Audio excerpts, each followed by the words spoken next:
There's nothing like HIV. There's no disease, no infectious disease that essentially kills everyone who gets it. The fear factor's gone, and yet getting HIV infection is a problem for any individual. The fear should still remain because it's a virus that kills people. There is this sense of complacency that it's better, and it isn't better. And all these people, these 40+ million people living with the virus, they will die of AIDS. Over the past 3 decades, humanity has rallied together for the AIDS cause. People from all walks of life have united across all social and economic boundaries, joining hand in hand for one common purpose: to end AIDS. And I want you to say the name of the person you're walking for. I'm walking for Robert Johnson. I'm walking for Rock Hudson. I'm walking for everybody that isn't here to walk for themselves.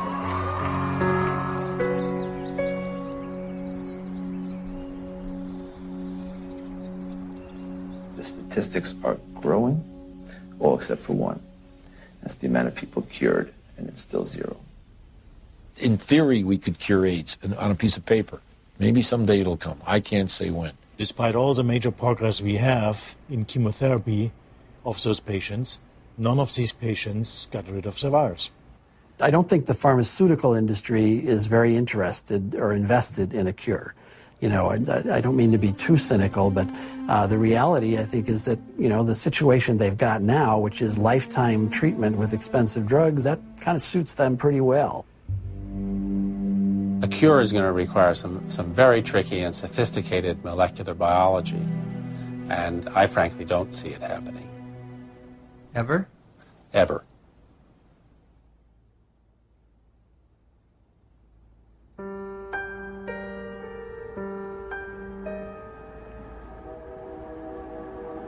I was born in 1980, a year before AIDS exploded onto the public consciousness. I grew up beneath its shadow like a child raised under the threat of the mushroom cloud. You might say I am a member of the first HIV/AIDS generation. I've never known a world without it. This film is an account of my journey through the shifting sand surrounding HIV/AIDS. AIDS has been front-page news for nearly 30 years.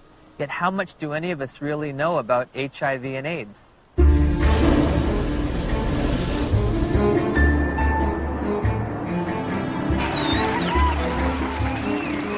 What is the difference between HIV and AIDS?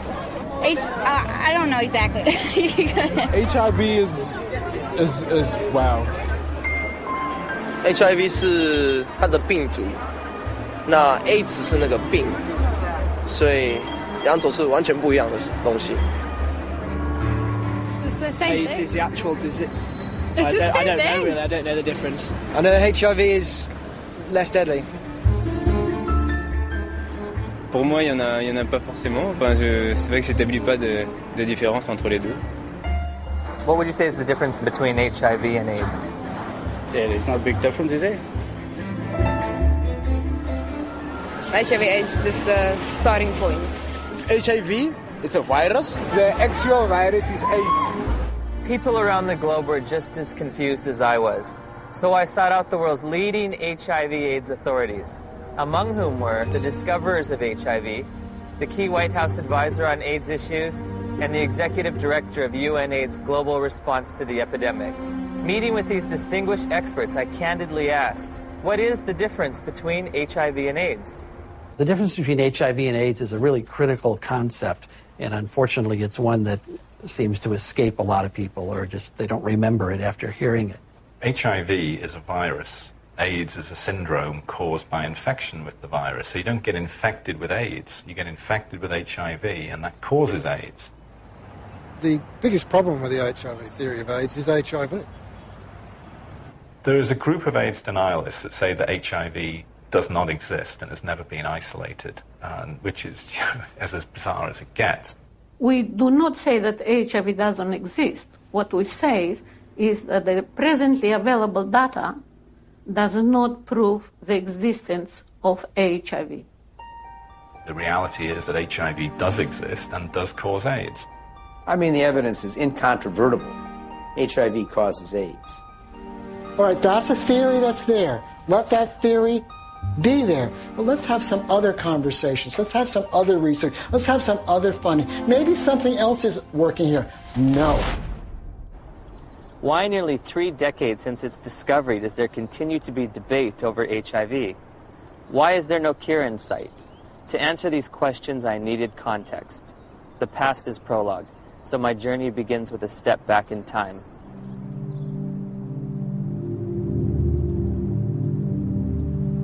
The National Center for Disease Control is reporting more cases of 2 rare and deadly diseases found in homosexual men. There is no apparent explanation for the outbreak. Obviously, this is an issue with great emotional fervor, but... How can we stay unemotional when people are dying every day from a disease the CDC has yet to name? For crying out loud, if the CDC won't name it, at least demand the press stop calling it GRID. Well, unfortunately, I have to take credit for coining the term GRID, which stood for gay-related immune deficiency. We were seeing a cluster of gay men who were suddenly critically ill of pneumocystis pneumonia, which was the indicator disease of something new, and reported our findings to the CDC. I was the chief of the STD division at the CDC at that time, when the draft report of 5 cases of pneumocystis in gay men came across my desk for review. Shortly afterward, cases of a very rare cancer called Kaposi sarcoma were diagnosed in young gay men. My first reaction was, this is an extraordinarily important finding. The CDC was looking for something like that when it came along. They were looking for it already. They were hoping there was going to be a new plague because polio was over. The CDC's budget was getting decreased. This is back in like the early 80s. There was double-digit inflation, a very high unemployment, a rapid military buildup, and a threat to decrease all domestic programs. And this led to reductions in force in the public health service, particularly the CDC. The Center of Disease Control, CDC, in Atlanta was under threat for reduction and even theoretically for closure. There were memos around the CDC that says, we need to find a new plague. For them to justify their expenses and their existence and make their careers, they have to find infectious diseases. We need to find something that'll scare the American people so they won't give us more money. Once people recognized that this was likely caused by a virus, the media attention went from no news coverage to the most covered news story in history. People went from neglecting it to fear and panic. Maybe I can get it. All of a sudden, AIDS was a very fundable project, and I suppose the psychology they worked on was the fact that they thought, well, in Congress, essentially this is white, straight, heterosexual men who are the congressmen, and if they feel they can't fuck around without being worried about AIDS, they're going to let the dollars out. And it worked. Suddenly there was a lot of money available for anybody who wanted to study HIV. And nobody ever looked back and said, why do we want to study HIV? Bob Gallo said on television, causes AIDS. The evidence shows that this disease is not merely confined to the gay community. I motion to call the disease Acquired Immune Deficiency Syndrome, AIDS. In 1982, Dr. Harry Haverkos was one of the Centers for Disease Control's epidemiologists tasked with defining AIDS. AIDS refers to a syndrome, and its definition changes periodically. AIDS is a chronic disease. It's based on its immunodeficiency. AIDS is not a disease, right? AIDS is a whole lot of different things. Depends on what country you're in. When your CD4 count falls below a certain arbitrary level, by definition, you have AIDS. You know, when someone's count goes down and then it goes back up again, it's, politically they may still have AIDS. Medically, I don't think they do. If you develop any of a number of opportunistic infections or diseases, that puts you in the category of AIDS.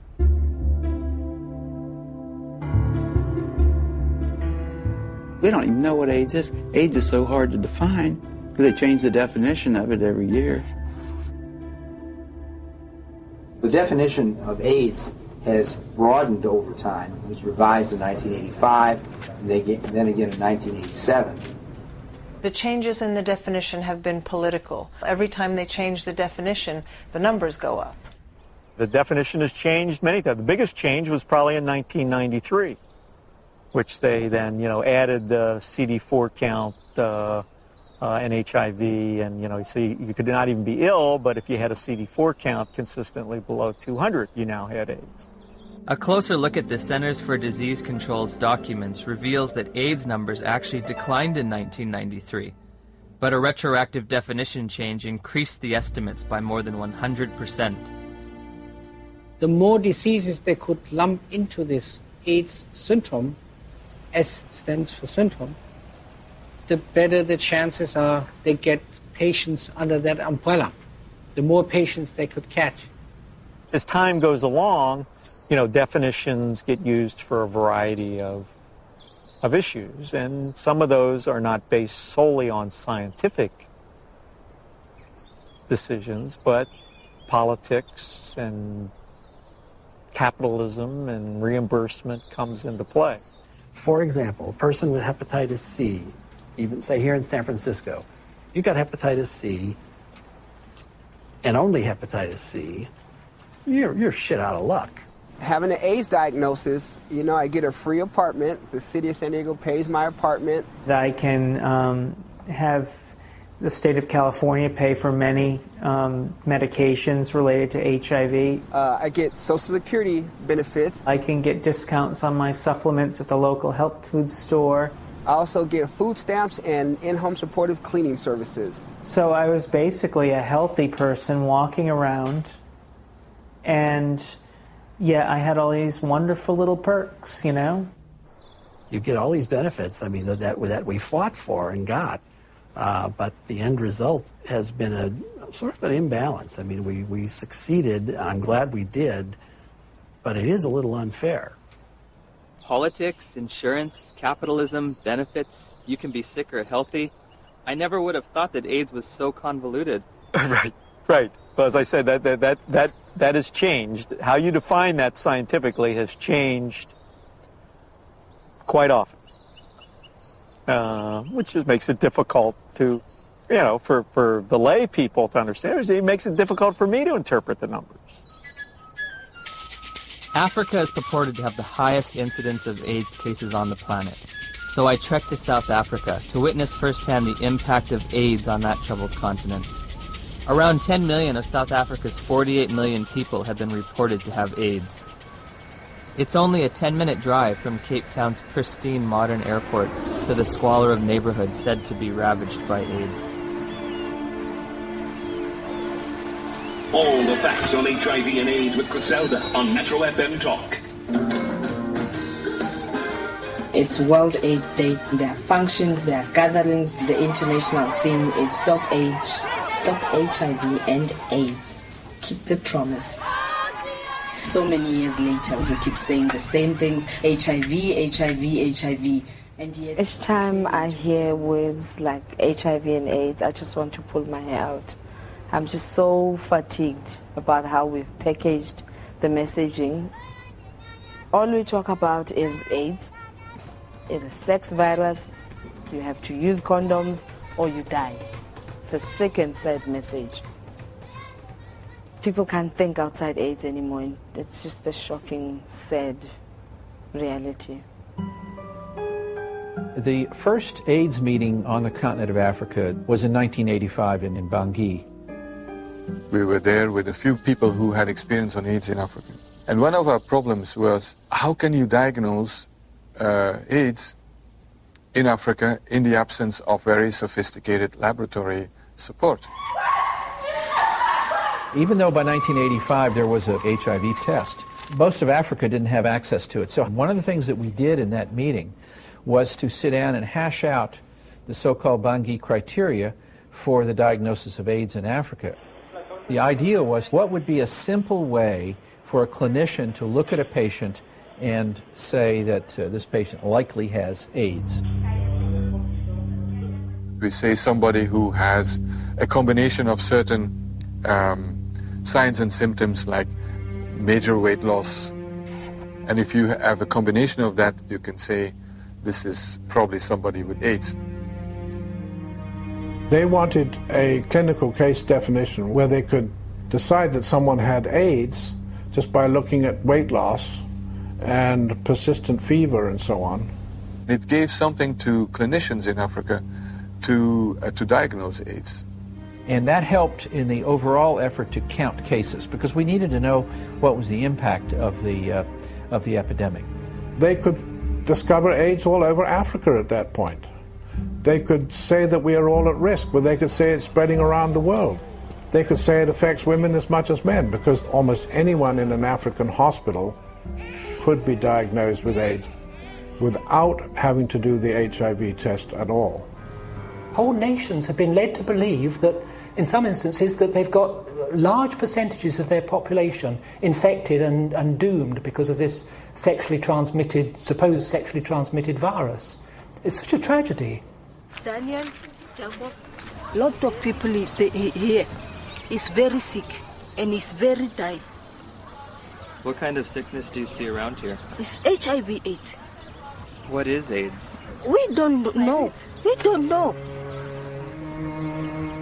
So here you're living in a mud hut, and here some come white men with doctors who you respect, and they tell you that there is now among you an invisible disease, and it gets into your blood and can stay there unseen for years, and when it manifests itself, it's going to manifest itself in the forms of disease that you've always known. Maybe if you look skinny, if you lost weight, maybe they'll simply say, hey, you have AIDS, or you're coughing a lot, maybe.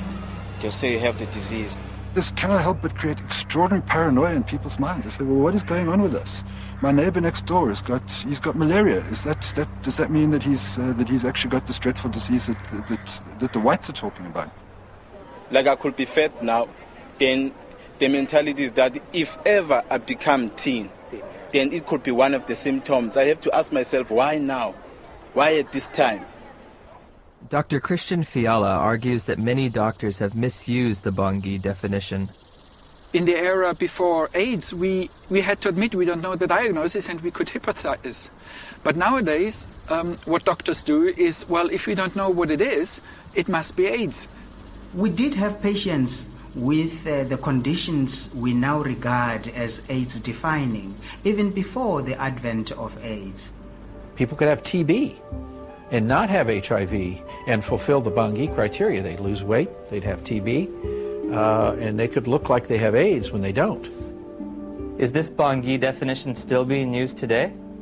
I'm fairly certain that in many parts of Africa where there's still little or no testing available, that definition is still used, and I wouldn't be surprised that it's used in the poorer parts of Asia.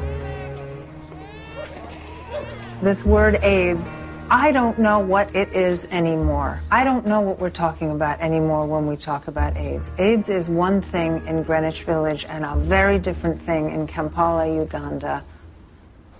I visited the World Health Organization's website searching for answers and discovered there are currently more than 12 different definitions of AIDS worldwide. So I turned to Dr. James Chin, former head of the WHO's Global HIV Statistics Unit, for an explanation. Some countries, they felt they were a little more sophisticated than in others. And you have, along with the epidemic of HIV, epidemics of HIV/AIDS experts. And some of them will not necessarily adhere to any international definition. They'll make up their own definition. High school biology class taught me that diseases and syndromes cannot differ from country to country like languages. It was becoming clear that HIV and AIDS were distinct, separate entities, and that AIDS was diverting my attention from the real culprit, HIV. Where to next? The place millions have had their lives changed forever. She says, we have your test result. You need to come in and get it. And I was like, tell me now, Cheryl. she was like, Kim, we really need you to come in and tell me. I said, then I know it's positive, Charlotte. You would just tell me over the phone. And she's like, Kim, don't panic. You can still have a normal life. I can still remember his face. I can remember his eyes. And all he said was, I'm so sorry. I think you should put your affairs in order, and you might have 5 years. I said, Cheryl, I have to get off the phone right now. I have to go tell my dad. He started crying. This isn't the way it happens in the movies.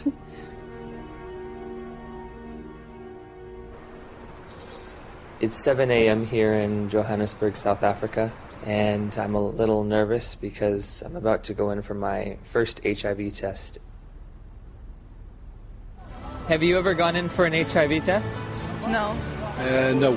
No. No. No. Yes, I have actually, a few years ago. Were you nervous, apprehensive? I was, very frightened. The nearest testing center wasn't in a hospital or in a doctor's office, but on the main concourse of a bustling train station, beneath a few portable tents. HIV testing facilities are everywhere, from street corner kiosks to shopping malls. I'll be tested with a rapid test, which looks for antibodies to HIV. So, have you ever tested for HIV before? No. Except no. Never. It's the first time. First time. Wow. Is this your questionnaire? Yes. Okay. These tests claim to be HIV tests. I'm going to read from a section that says limitations of the test.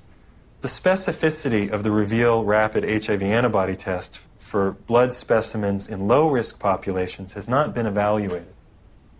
They don't know, in their terms even, how well this test is going to work in people they don't want it to work in, low risk. We don't think you're at risk. Tell me about your sex life. My sex life? Us? Since you haven't exposed yourself, lied, sex, you're not homosexual, you're gay, you know your story. Yes. Let us go and find out.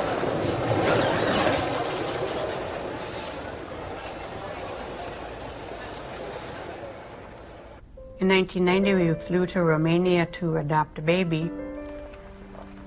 We found Lindsay, and she was only 2 weeks old. I can still remember that feeling, just holding Lindsay for the first time, thinking, now my dream is going to come true. I'll have one of those children. Before we left Romania, we had to make sure that she didn't have HIV. We had to find a doctor, and he did the test, and it came back negative. We flew home just after Christmas, 1990, and thought we had it made. So I'm going to do a test which comprises of 2 test kits. These 2 test kits are from 2 different countries. Why you are putting them being 2, you want them to confirm each other. Can they be 2 different outcomes? Then this one is a determiner, which is going to give us the final results. Can I just ask you something, as someone who's a little nervous? Okay. It seems like if this is positive and this is negative, my life hangs in the balance on whatever this one is. Yes. But how do we know that this one's accurate when both of these were inaccurate? This one has been tested to be the one that is going to take out the results that are correct. Oh, so this one is more accurate than these 2? Yes, according to what we have learned. So why don't we just use the more accurate one to begin with? Well, you know what? What if now the more accurate one has a discrepancy? How are you going to find out? I don't know. Rapid tests in Germany, it's not allowed for standard diagnostics. May I ask why? How come you don't use rapid tests for standard diagnostics? Several professional organizations who decide as an expert committee on guidelines how to do things. None of these responsible societies recommend it for scientific reasons. We always say to our clients, even if you have tested here, you can go to other centers and go and test and verify your test. You cannot say you're 100% because you find clients going from area to area doing tests. And they come with stories that I was negative at a certain area, I'm positive with you. How do they decide whether they're positive or negative? We cannot tell because we are using a rapid test.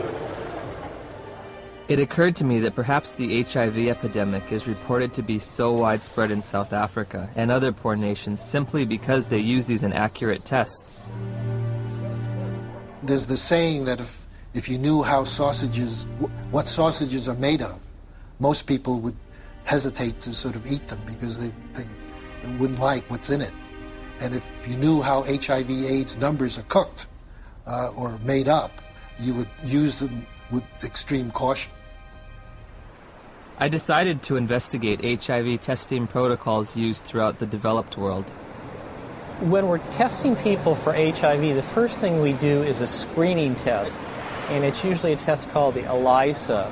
But there are also now available rapid assays that can be used as screening methods. Because they're faster. And we all know faster and cheaper is more efficient. If an ELISA is positive, it does not mean that the patient is HIV positive. That's a problem. If we're using antibodies as a screening test to tell who's infected or not, very occasionally you can get false positives. So screening tests by themselves should not be used as a definitive measure of infection. That's why we use a screening test to pick up all the cases, but we use a confirmatory test to eliminate any false positives. Take it easy. I'll pierce at the sides.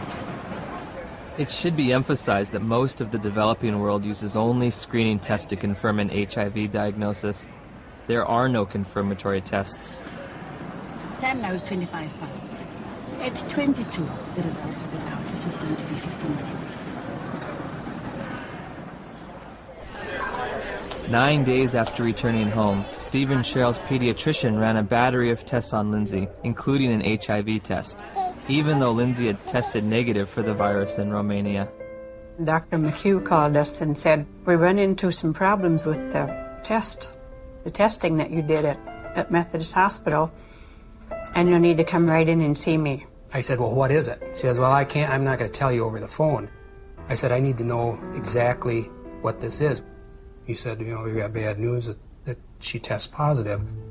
And he said she'll have a 20% chance of living to age 2. That was just a shock. Just a shock after all this joy and happiness. We finally found our daughter, and I'm dancing around Romania, and now I come home, and it's like somebody could just stab me.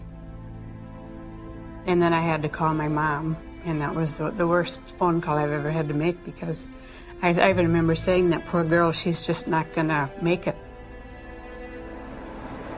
So that we don't have to go to somebody and say, well, you might be infected, but it might be a false positive. We do a second test. That's a test usually called the Western blot. In 1992, when I was told by my doctor that I was HIV positive, that was only a verbal admission to me. She didn't give me the written paper that came from the lab that tested my blood. I found out that it says this indicates possible infection by virus.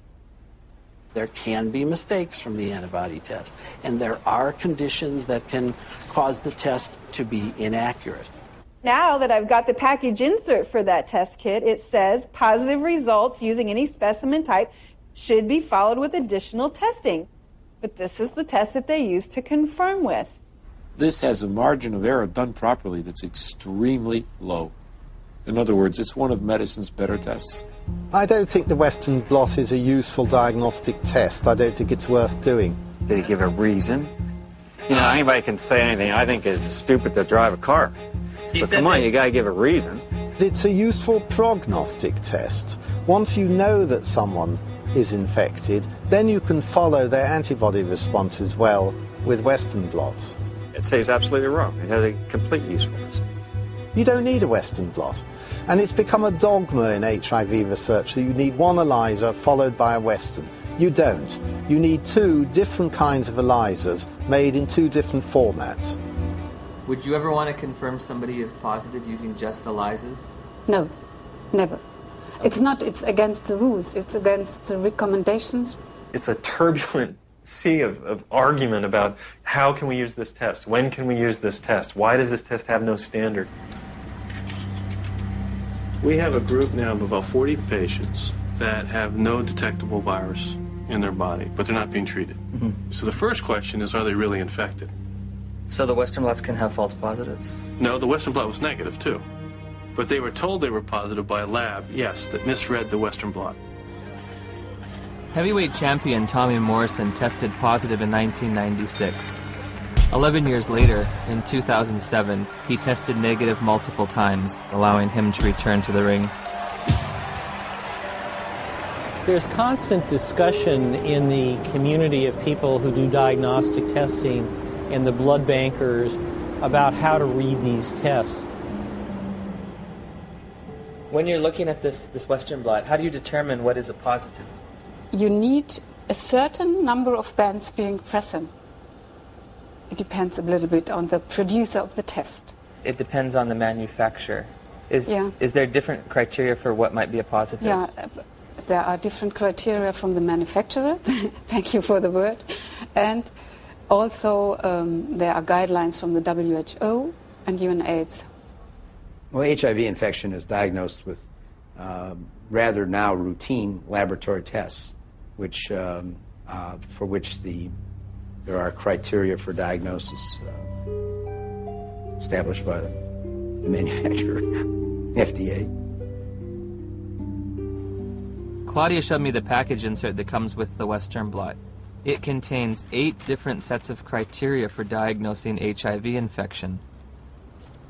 Because of the different criteria that apply in different countries, you can test HIV positive in one country and be given an AIDS diagnosis as a result of that, whereas in another country you won't test HIV positive and you won't be given an AIDS diagnosis. It's ludicrous that you can be positive in one country and not positive in another. Theoretically, I could be diagnosed with AIDS in the United States, but if I take 3 steps to my right, I wouldn't be diagnosed with AIDS, or I would lose my AIDS diagnosis when I crossed the border.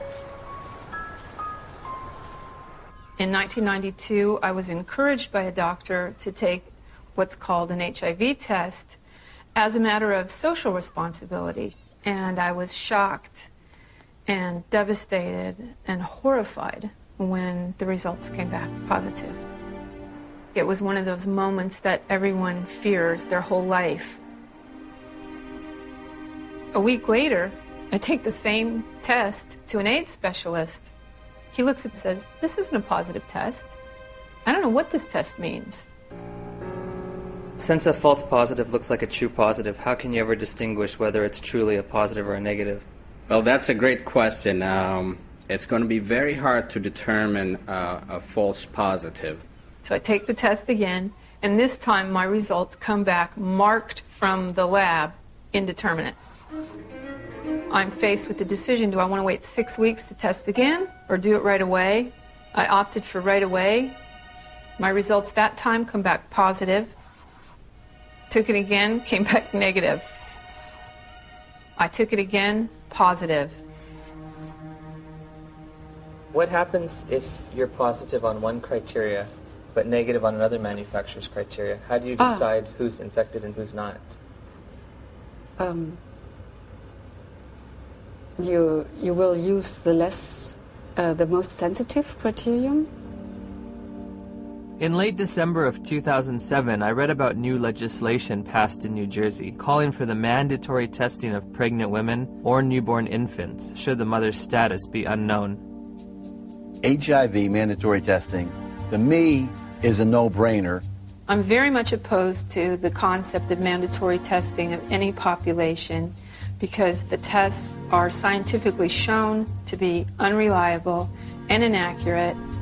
You have no reason to fear this bill. And my hope is that eventually this will become a federal law so that every woman in this country would be tested. But HIV testing isn't an absolutely precise science. When I confronted my doctor about that, she said, we're way past Western blot now. We have the viral load test. But when you get the package insert for the viral load test, it says, if you test positive, you are considered confirmed infected with HIV. But at the bottom of the page, in fine print, it states a person should have additional testing. It does not allow you to tell a single person on this planet that they are HIV positive. And it's a scandal that this test continues to be used. So again, I'm asking, where's the test? Where's the test that can confirm a diagnosis of HIV infection? And I can't find one. I have the package insert from the manufacturer which they supplied me with. And under limitations of the test, it states that risk factors should be used in conjunction with the test. Has a person had sex? Have they used drugs? Have they had a blood transfusion? And then in conjunction with the test, not the test alone, but with the test, then you decide whether the person is positive or negative. Do the answers to these questions help aid in the diagnosis? Of course they did. Really? They do. Now, if I tell you that the test you took was lousy and didn't mean a thing, does that make any difference for everybody to hear? It'd make a difference for me. Yeah, I know. How can we say that HIV is the cause of AIDS when we don't know, based on current tests, whether or not anybody diagnosed positive actually has HIV? President Thabo Mbeki will officially open the AIDS conference tonight. Delegates here are hoping he will finally separate himself from the AIDS denialists. We remain convinced of the need for us better to understand what would constitute a comprehensive response in a context such as ours, which is characterized by high levels of poverty and disease. As I listened and heard the whole story told about our own country, it seemed to me that we could not blame everything on a single virus. I thought this man must be an idiot. Everyone in Africa is dying of AIDS. I know this because I read the New York Times. It's beyond doubt. Rion Milan was hired by Rolling Stone to investigate and debunk President Mbeki's misguided ideas. Where to begin? The numbers. My very first action, I opened Johannesburg's Yellow Pages. I thought that I could illustrate this with a scene that began in a coffin factory in Johannesburg, where workers are working overtime trying to create caskets for these mountains of people who are dying of this condition. And I discover that in the midst of what UNAIDS says is a plague, is that half of the coffin factories in Johannesburg have gone bankrupt. In South Africa alone, it's about 1,000 people dying every day from AIDS. If you're an advocacy agency and you perceive low numbers to be bad, your bias may be to accept higher numbers even if they're not scientifically sound. I know Jim Chin quite well, and I was the chairman of the steering committee on epidemiology of the global program on AIDS in WHO when Jim Chin was in charge of epidemiologic estimates. And we could never get information how the WHO estimates were made then. So we were very critical in these days because we felt it was not based on enough evidence. It's possible that he didn't read the materials we sent him or he didn't understand them, but we did send information to anybody that wanted to know about the estimates because they were pretty transparent. In an attempt to get to the bottom of the statistics debate, I've come to Geneva, Switzerland to look at the World Health Organization's official numbers. And what we found, there are no numbers, only assumptions and estimates. How are the monies divvied out to states for AIDS prevention or AIDS treatment? How is government monies sent out to different states and communities? The more AIDS you have, the more money you get. Exactly. The AIDS buoyaners have a vested interest in maximizing and squeezing the data to get the worst possible scenario that they can out of it, because the worse the situation is, the more compelling their fundraising claims are. When UNAIDS was created, about $250 million was spent on AIDS in poor countries. 10 years later, it's $10 billion. That's an unprecedented increase. Still not enough. When that was created, the first thing Peter Piot said was that UNAIDS is an advocacy agency, pure and simple. And this was my first objective when I came into this job, and that was put it on the political agenda. He divested himself of all of the program aspects and the scientific aspects of AIDS. This is not a scientific issue. This is a matter of politics. Except one unit. He kept sort of the numbers unit. we are really doing a major disservice to say it is not as bad as it looks like, because actually it is much worse. 1 month after my interview with Dr. Piot, the Indian government slashed their estimates by nearly 60%. Shortly thereafter, UNAIDS acknowledged they'd been overestimating global HIV statistics for more than a decade. They've painted themselves into a corner, and now their house of numbers is falling apart. America is leading the fight against disease. And I call on you to double our initial commitment to fighting HIV/AIDS by approving an additional $30 billion over the next 5 years.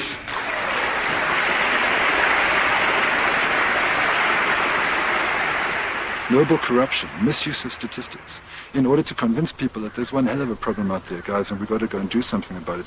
If you look at the real world, you know, how many people are infected, diagnosed to be infected, and eligible for treatment? There are very few compared to the number.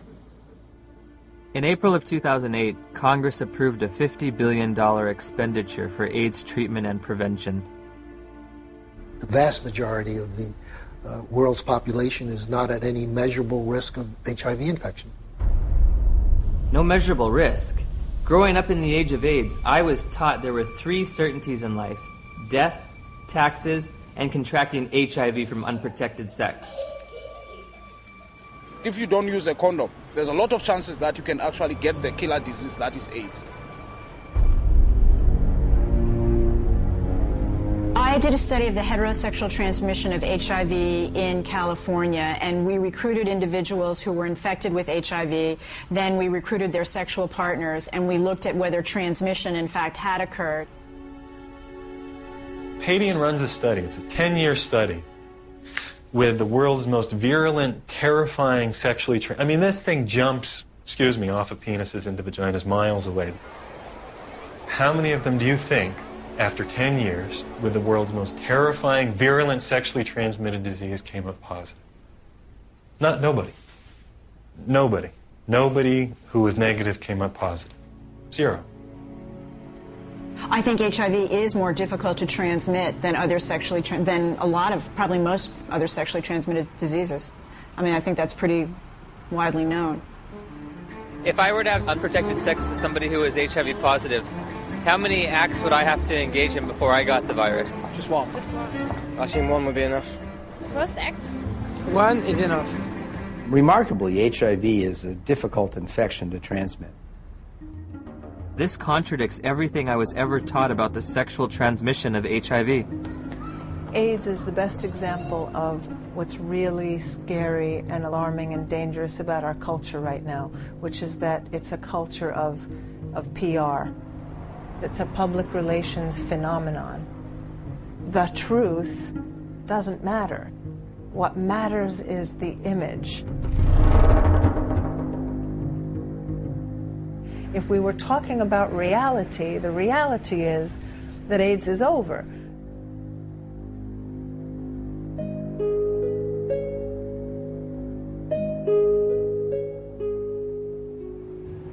Somebody decided in the early 80s that there's this infection called HIV.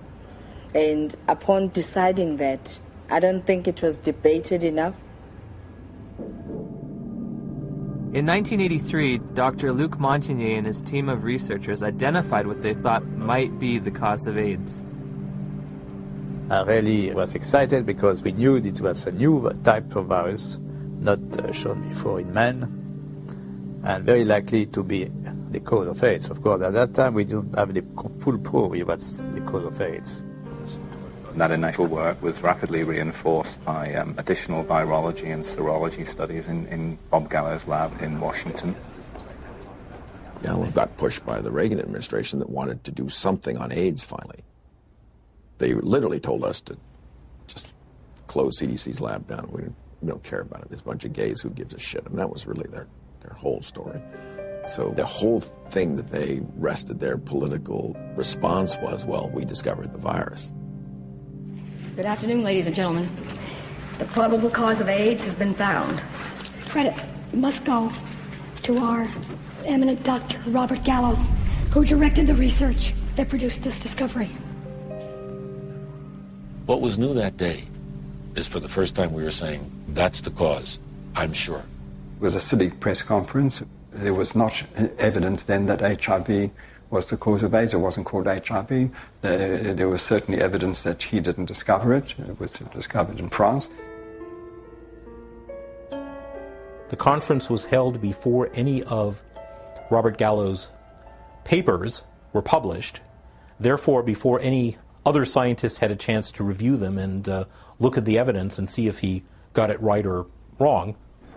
Gallo's philosophy was to have people to whom he would give the virus be in his own control, so that any information that came out of that would come through him, so that he got all the information. Indeed, often put his name on publications and would, quote, collaborate with them. But should you have any broader view other than his personal glory and your personal glory, this was not a scientific pursuit in any way. The U.S. Department of Health and Human Services decided from now on we are only going to fund AIDS research that assumes that Robert Gallo's virus is the cause. I didn't think that HIV in 1984 was the cause of AIDS. That's why I did the study comparing gay men with Kaposi's and gay men with pneumocystis. I assumed there must be something else. If you go read my paper from 1985 that Kern and Jaffe would not sign on to, I actually lay out the cofactor hypothesis in that paper.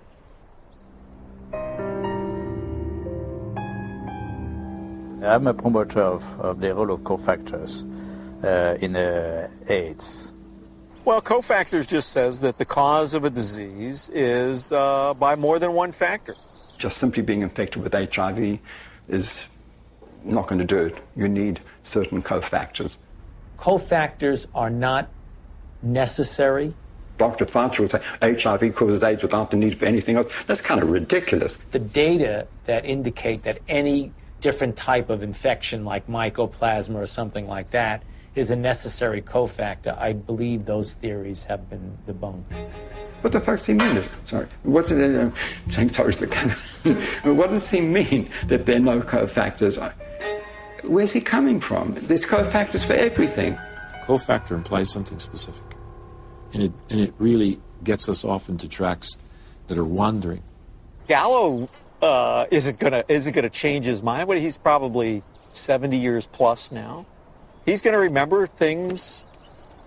We all remember things that are good for us, and we forget the bad things. The cofactors are important to really understand how people get ill, why they get ill. What is asked of an AIDS journalist is to deny an existing reality, which is a strong, growing body of dissent on a scientific question. In August of '92, my dad had just read his latest National Review, and there was an article in there about Peter Duesberg, a maverick cell biologist. He said he didn't think HIV caused AIDS. To deny that this well-identified, well-characterized virus is linked with AIDS is, to my mind, just potty. He said, I can't replicate this in my office. I can't get this virus to do anything. We thought, oh my gosh, my dad is really daydreaming. He's trying to wish this all away because he knows how upset we are. Just wish it all away, and everybody will be gone happy. If Fauci would say, here's $1 billion for alternative theories of AIDS, you wouldn't believe what's going to happen. A lot of HIV researchers overnight would start cofactors. The first year they would call them cofactors of HIV. And the next year, the co would be topped and HIV would be topped the year later. Peter is highly intelligent. He did excellent work. I mean, no wonder he got a full professorship in Berkeley and was nominated to the American Academy of Sciences. But I told him very frankly that he's killing people with his theories, and I still stick to that.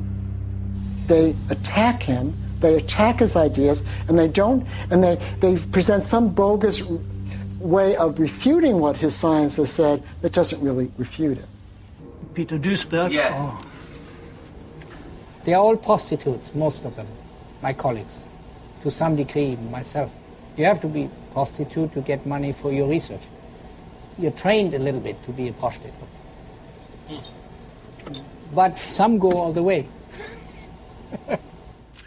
In light of all this scientific uncertainty, I asked Dr. Fauci for evidence linking HIV to immune deficiency disease.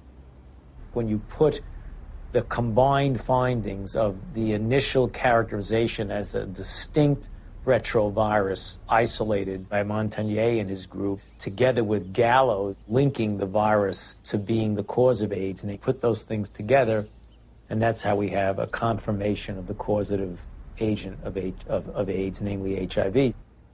Still unclear about the evidence for HIV's existence, I decided the best way to verify it would be to actually see it. I asked Dr. Hans Gelderblum, a world-renowned electron microscopist, if he thought there was any reason to question Dr. Montagnier's published images. I've seen these publications, stamp-sized images. It's a nuisance. It's a nuisance. You do not really see much. When we saw that photo, we said, suggestive, but not convincing. Dr. Gallo, 1 year later, published photographs he claimed to be of HIV. Were his any better? These pictures were not so impressive. They were not much better than Montagnier's images. It's one thing to look like, and another thing is to be a virus. In 2002, I stumbled across an article by Valander Turner and Andrew McIntyre of the Perth Group in Australia, and it questioned whether there's ever even been found a virus. I became consumed with researching this. I could read from morning till night every day, and every link to another link, and I would email to these people and say, where's the test? I want to know. Am I dying? Am I contagious? And they weren't even very kind. They were just like, read our articles again. How many times do we have to tell you there's no test? It is crucial to understand that an AIDS diagnosis is forever. It cannot be reversed or alleviated. The stigma attached to people knowing that you have it and are living with it is worse than actually living with it. I can't think of anybody who's ever been evicted from their apartment because they had breast cancer or because they had cerebral palsy. I did a campaign to address stigma. The message is that if anyone is infected, we are all affected. Some have it medically, some have it socially, some have it culturally. And at the end of the day, if it exists anywhere, it exists everywhere. We don't all have AIDS. And once you start bullshitting, it's a problem. You know, we don't all have AIDS. We all have to be sympathetic to AIDS. And yes, there's all kinds of people who get HIV infection. But you know, we don't need to make, in my view, non-truths, you know, or just to have a slogan or a symbol. We all have AIDS. No, we don't all have AIDS. Well, my message is you do have it, whether you want to accept it or not. Are you medically susceptible? Maybe not. But are you socially vulnerable? Yes. In June of 2007, the BBC featured a news story which began, HIV infection theory challenged. Living cells are complicated, and how they work inside the body is even more complicated. So there's still a lot of debate as to how exactly HIV causes AIDS. In March of 2008, the Washington Post went on to state that multiple surprises have reminded researchers how much they still don't know about HIV's biology. HIV has got to get inside the circulation of the body, and it does that in ways that are not completely understood. The prime target for HIV is a T cell population called CD4 helper T cells. The way that the virus gets into the target cell, it fuses its membrane to the membrane of the cell. I don't understand the fusion process. I don't think anybody completely understands it. We have a relatively poor understanding of how viral proteins interact with proteins in the cell. How come our antibodies aren't able to keep HIV in check? It's an excellent question. That's one of the great stumbling blocks.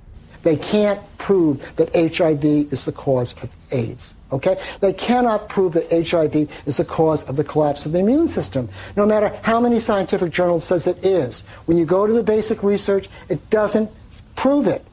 We are almost convinced that there is other factors that are involved in the loss of CD4 cells, and we don't know yet all the mechanism. How HIV depletes the T cells so an individual advances to AIDS is probably due to multifactorial elements. One is it will kill the cell eventually that it infects. HIV does not necessarily kill the cells it infects. Some T cells are directly killed by HIV, and other T cells keep the virus in check. It's a silent state within the cell, and I think in many cases these cells can return to a normal function. Can that cell return to a normal state? I don't think so. When I was told I was HIV positive, I accepted that on a very deep level. But only by having the courage, the open minds, and the open hearts to answer these questions are we ever going to know how to help people, how to do what we need to do to help people. In late 2007, Science Daily reported that 3 prominent research teams had published papers in the Journal of Immunology challenging the theory that the sudden loss of T cells triggers disease and AIDS. The details of HIV pathogenesis, how HIV kills people, are still being worked out. If the sudden loss of T cells in HIV-positive individuals can't explain why people get disease, then there must be cofactors that cause people to get sick and die, or factors that have absolutely nothing to do with HIV. While researching HIV hotspots, I began to realize there is a direct correlation in these places with another condition that leads to immune deficiency and death. I think it is important to keep in mind, especially for us in the West, that poverty is not a romantic issue. It is a deadly issue. Poverty leads to diseases and premature death, period. When you look at the symptoms that they talk about, for people that are HIV positive, you find that some of them, they are more related to malnutrition. Their nutrition is not very equilibrated. They are in oxidative stress, even they are not infected with HIV. So their immune system doesn't work well already. People are hungry, they're underdeveloped, there are no hospitals, there's no proper medical care. You take away poverty, you're giving people an ability to fight infections. These are toilets. Yeah. We don't have flushing toilets. When flies get into the toilets, they actually come back to touch our food, you see. And look, we need to take that food. And we don't know which infections are there. So how do you expect people must survive in these places? Look there.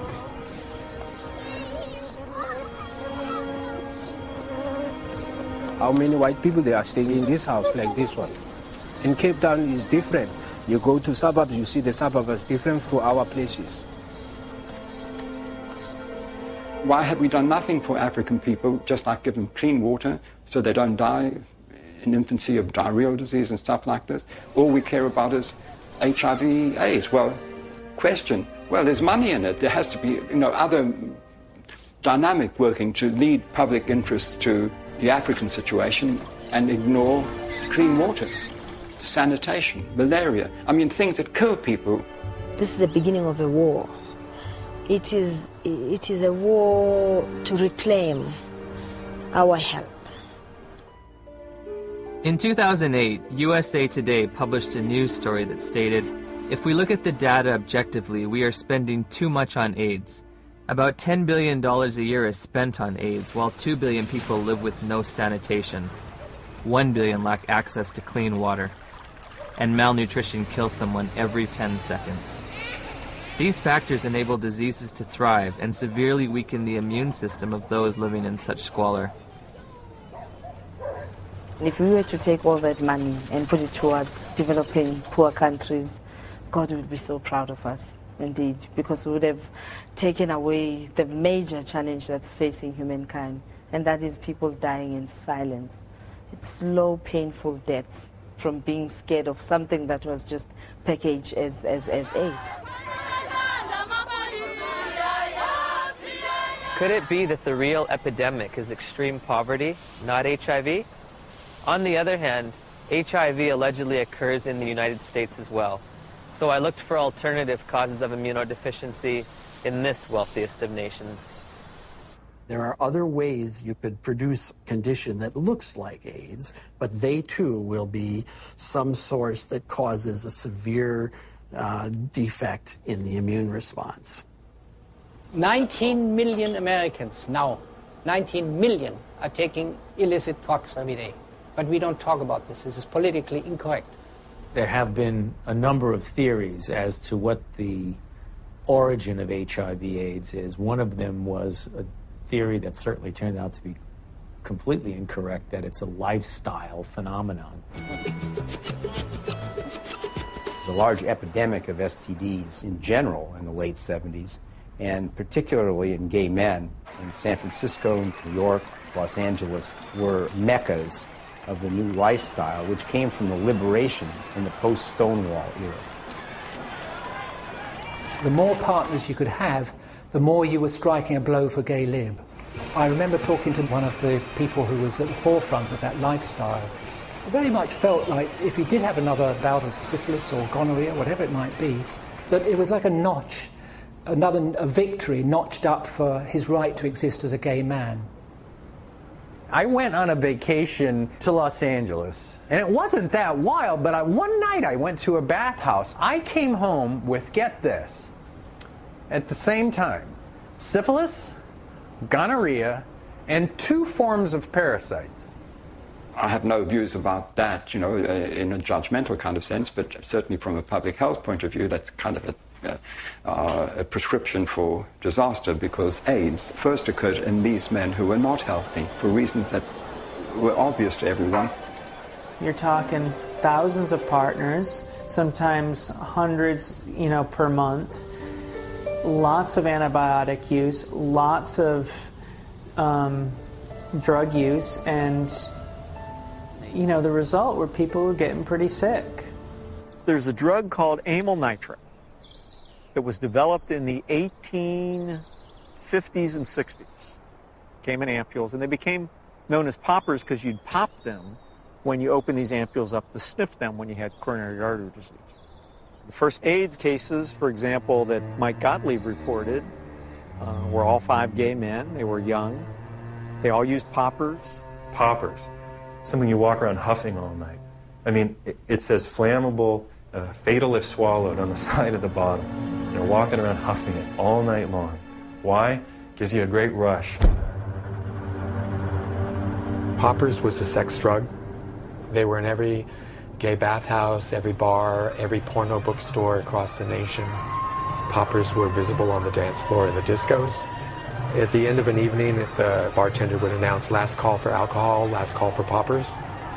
It was like a mad, wonderful kind of a dance that was being done. But if you think that can happen forever, you're wrong.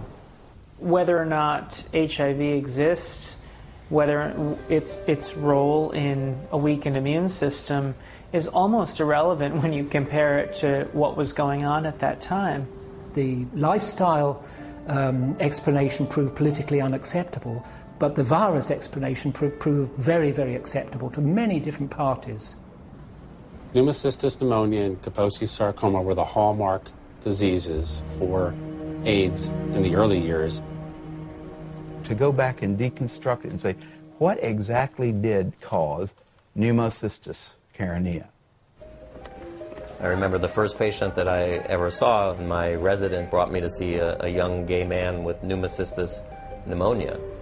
I knew a little bit about the use of poppers or amyl nitrite inhalants, and I started asking the patient if he used them, and it turned out that he was a very heavy user. of amyl nitrites, and much to the surprise of my students, I said, I think the man probably has destroyed his pulmonary immune system by inhaling this toxin. What exactly caused Kaposi sarcoma? We know that now. It was amyl nitrite. We saw KS decline, interestingly parallel to the decline in pauper use. We now know that Kaposi sarcoma is caused by a second virus, the human herpes virus strain 8. To rescue comes another virus. As always, when you're in trouble, you find another virus. If one wants to look at really what causes this, we've got to look beyond just HIV and just beyond HHV8.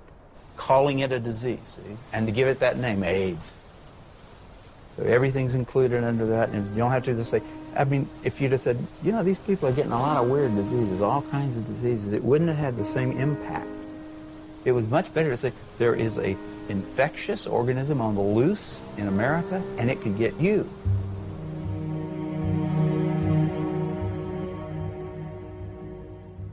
I had interviewed the world's leading HIV experts and discovered that the two benchmark diseases of AIDS have alternate explanations.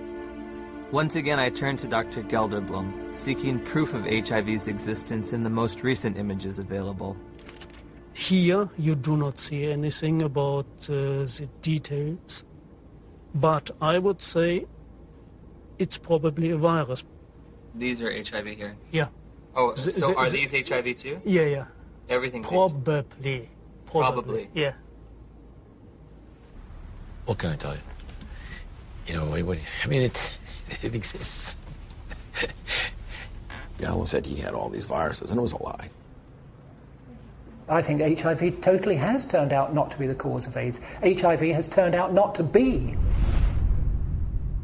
Gelderblum's images, said to come from isolated HIV cultures, provided no proof for HIV's existence. So I asked Nobel laureate Dr. David Baltimore and Dr. Robin Weiss how they would isolate and photograph this elusive virus. Well, didn't Dr. Gallo do that? I mean, he actually isolated it, so... Yeah. I mean, why should I do all of this? This is all textbook stuff you're asking me. I'm not quite sure what's behind your question about isolation. I don't want to be your textbook, you know? Okay. I got other things to do. They're embarrassed. The scientists have been embarrassed about this. They know that it's flawed. In 1987, the CDC made two mind-boggling changes in the definition of AIDS, which are in effect today. You can be diagnosed with AIDS without ever having an HIV test. In 1987, I had a lesion on my arm, and it was KS. Kaposi sarcoma. The doctor diagnosed you with AIDS without an HIV test? Yeah. You can be diagnosed with AIDS if you've tested negative for HIV. Alvin Friedman Keene found 16 patients with Kaposi sarcoma among gay men in New York City in the 80s. They did not have HIV infection. Yet they had AIDS by our definition, right? In a World Health Organization publication, Dr. Chin writes, "It should be emphasized that the surveillance definitions for AIDS were not intended to be reliable indicators of HIV infection." If you have thousands of documented cases of AIDS without HIV, how can HIV cause AIDS? Why do you believe that HIV does cause AIDS? Because that's all the information that I've been given. Because we've never been taught anything different. We have read it, heard it. Because that's what the scientific community has told us. Scientists are supposed to observe, experiment, and reason from what they observe. They're not supposed to grab hold of an idea and cling to it and adjust everything else in their perceptions to fit that idea. I think an HIV positive test means that your life is forever changed. You have a whole new battery of things to consider for yourself. What does it mean to me? It's very hard to find anyone who supports you when you say, I don't think I'm going to die of HIV or AIDS. The typical model of HIV equals AIDS equals death. How invested am I going to be in that model? Everyone who's infected with HIV would like to deny it. I mean, it's a bad prognosis. It means you're going to take drugs for the rest of your life, et cetera, et cetera. So there's people who want to say, I'm one of the people who tested positive, but I'm not going to get the disease. Do I start treatment? Treatment meaning the antiviral drugs, if ever. We started taking Lindsay to a doctor at the Children's Medical Clinic. She gave us a prescription for retrovir syrup, which is AZT. It was so important for us to get something to help our baby that we sat on the floor in the pharmacy and gave her first dose. Shortly after Lindsay began AZT treatment, side effects began to emerge. Her eating habits changed quite a bit. She didn't eat well. She was hard to handle at the table. And then the leg cramps started. Once that started, it got progressively worse. She would just grab him and go, ow, you know, screaming in the middle of the night. Just like it was it wasn't an ache, it was like, must have been sharp pains. It's just made you feel sick to your stomach. Any drug active on HIV will be toxic because it's not 100% specific on the HIV enzymes. When we switched over to the university, then the dosage of AZT went up, and that's where she started flattening out on her growth chart. The doctors would try to put a positive spin on how well she was progressing. It was mainly in the T cells that weren't always a positive situation. Yeah, the T cell count would go down, and then the doctors would say, well, maybe we better raise that AZT dosage, get that T cell count back up. We were going, I think it's kind of making her sick because she doesn't want to eat. She's having leg cramps. And they'd say, well, it's the HIV, and that's what it does. It's all part of the package. The treatment causes a very similar condition we would expect from an AIDS patient. That's why nobody noticed that there was something wrong with the treatment. I remember in 1992, after I first tested positive, I became involved in an organization called Women at Risk. There were 11 of us at the time on the board and involved in the group. All of us except 3 were on the medications. In the year and a half that I was involved with Women at Risk, every single woman in that organization on the drugs died. Every single one, except the 3 of us who weren't taking them.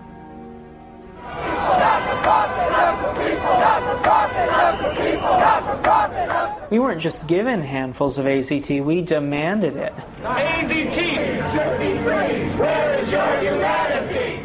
We considered the FDA not giving us these things as being anti-gay instead of being responsible. And so we went and we lobbied and we pushed for all these things, and we didn't think clearly about what it was we were asking for. It's like that saying, be careful what you ask for, it may come to pass. That's the very reason why everybody believed HIV is a deadly virus, because the HIV-positive patients at that time got a deadly treatment. Despite the billions spent on the drug, tens of thousands of people with AIDS have died. And now a growing number of studies are questioning the drug's usefulness.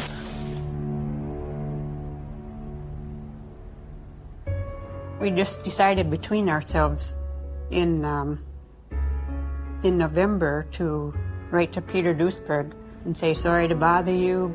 Are you for real? And if Lindsay were your daughter, what would you do? On November 11th, we got a big package, and he said, you must take your daughter off AZT immediately or she will die from it like Kimberly Begalis. That is AIDS by prescription. You get immunodeficiency and you die from the tox. That is AIDS by prescription.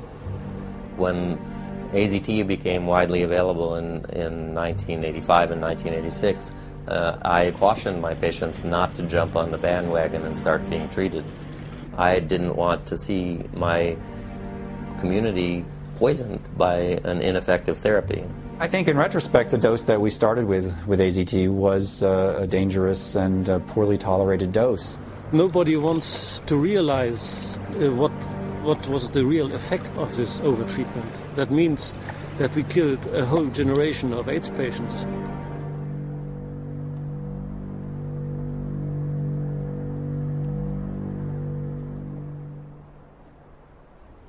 In 96, David Ho announced highly active antiretroviral therapy.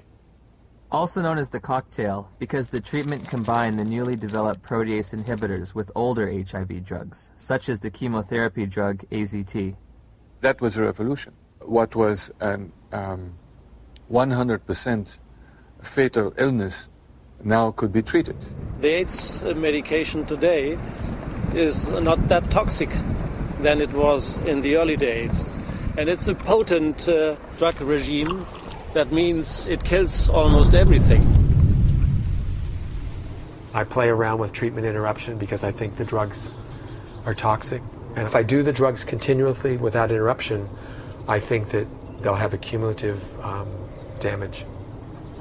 In the years that we've been using the cocktail, we've found that there are lots of side effects. In South Africa, I spoke to a couple of pharmacists specializing in HIV treatment.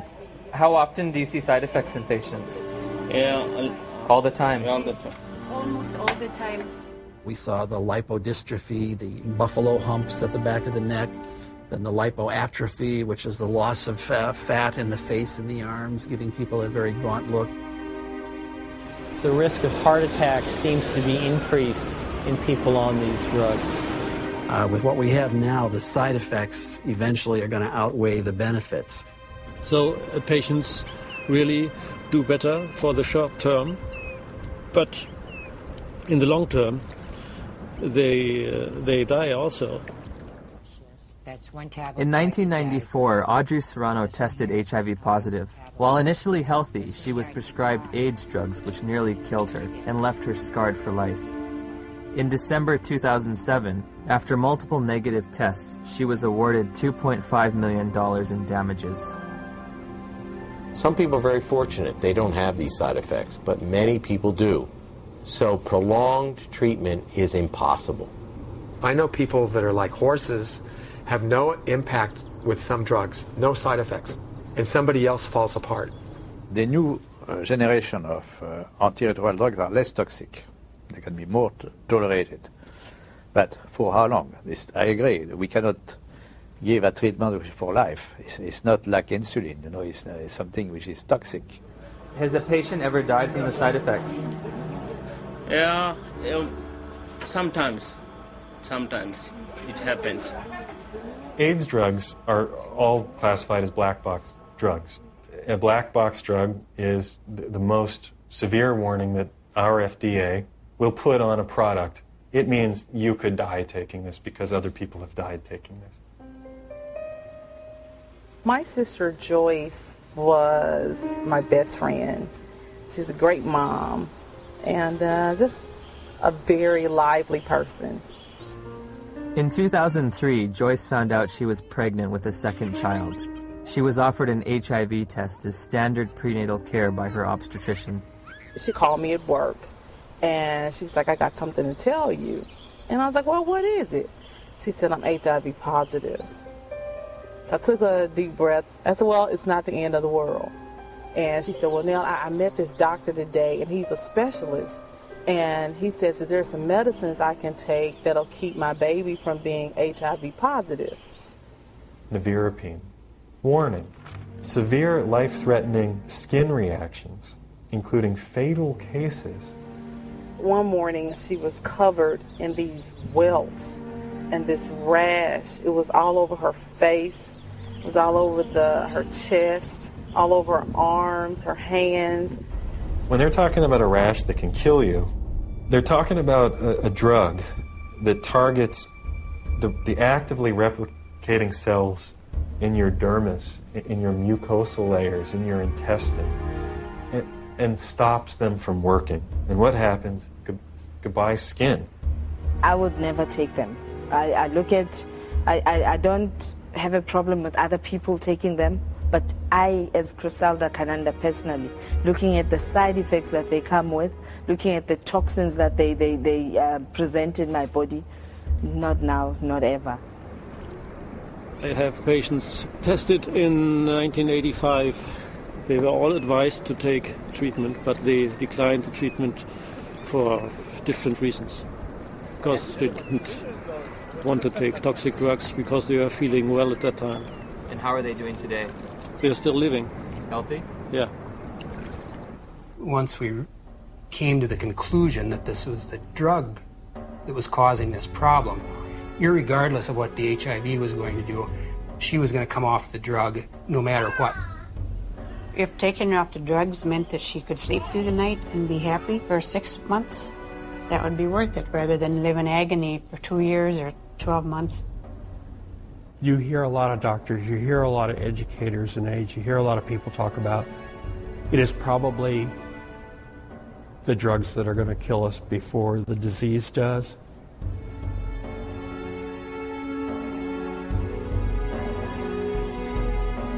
What are the drugs doing to the bodies?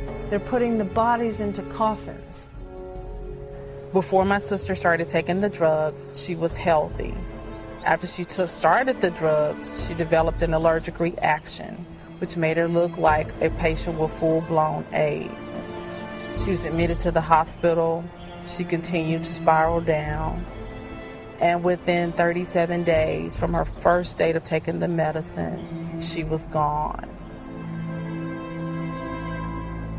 When news of Joyce's death reached the NIH, emails were exchanged between the director of the AIDS division and an ethics and safety officer. Ed, there was fulminant liver failure resulting in the death on this trial last week. Ouch. Not much we can do about dumb docs. They're cynical enough to introduce drugs that they know will have toxic effects and will carry a certain mortality, and they know that the life of the drug before this mortality becomes too obvious to ignore is, say, 2 or 3 years, and they work out what the sales are going to be in those 2 or 3 years, and then they know they're going to have to reduce the dose. Joyce has 2 sons. Jamal he's in his senior year of high school this year. Sterling will be 4 years old. And in my mind, they were robbed of their mother. If someone's going to be giving me a diagnosis of certain death in 5 to 7 years, I want scientific proof. This isn't a religion. My interest in questioning and breaking and exploring does HIV cause AIDS is an instinct to liberate people from a death sentence that isn't theirs to carry. After we took Lindsay off AZT, her weight did go up. Within a couple of days, the leg cramps went away. And her physical body seemed to be doing pretty well, but it was like she was disturbed. She was agitated very easily. Her lifespan changed all the time after she got to be 2 years old, and then she'd only live to be 5. When she got to be a little older, then they said, oh, she might live to be 7. Yeah. But definitely wouldn't live into double digits, and that's just was our life then. Although Lindsay was on AZT for 22 months, she made a full recovery from the pernicious side effects.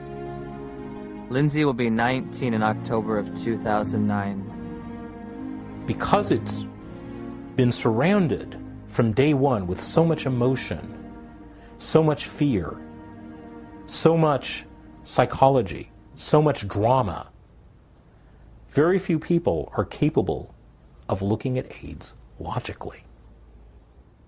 We can be exposed to HIV many times without being chronically infected. Our immune system could get rid of the virus within a few weeks if you have a good immune system. If you have a good immune system, then your body can naturally get rid of HIV. Yes. If you take a poor African who's been infected and you build up their immune system, is it possible for them to also naturally get rid of it? I would think so. It's very easy to get people to think the right thing if you get the right on the tablet the first time. But once something's on the tablet and you got to erase it and put something else, it's very hard to get people to think differently. The victims of HIV and the dedicated professionals combating it deserve our sympathy, compassion, and respect. However, at journey's end, I find myself perplexed, bewildered at times with an overall feeling of dismay and sadness.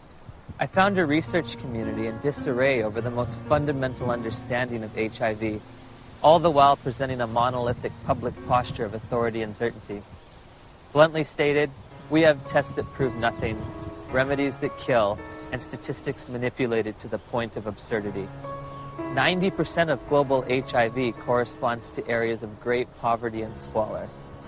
Ironically, while we may have been pursuing a phantom killer, a shape-shifting assassin, perhaps the real enemy has been hiding in plain view, clear as day, and as old as time.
We can be exposed to HIV many times without being chronically infected.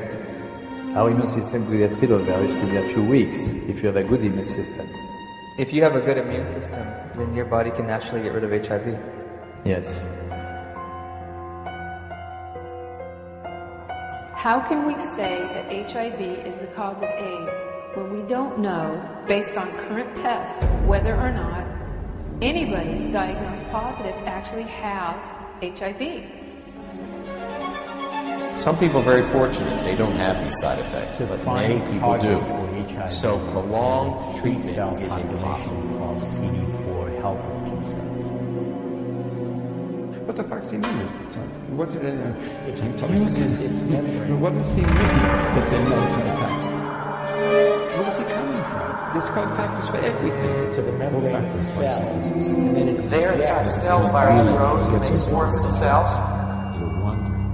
Gallo isn't going to change that. It's out in the circulation. Finds other CD4 cells. He's going to remember the fact there is an ongoing battle. Cells die. The body will replace those cells that die. But there's not an infinite capacity to these cofactors. This battle between HIV how people get ill, why they get ill. What is asked of a knowledge journalist is to deny an existing reality, which is a strong, growing body of dissent on a scientific